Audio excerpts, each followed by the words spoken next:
Храп – это частичное прохождение воздуха через верхние отделы дыхательных путей.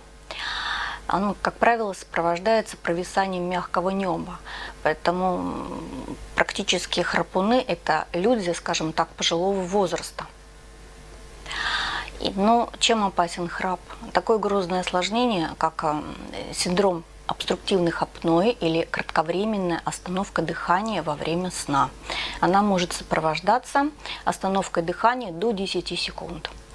И за час таких остановок может быть до 30, а во время сна она может быть от 50 до 500 раз. Поэтому и опасность храпа заключается в том, что недостаточное, то есть воздух несет с собой кислород, и при кислородном голодании, естественно, происходит дефицит. Страдают головной мозг, сердце и сосуды.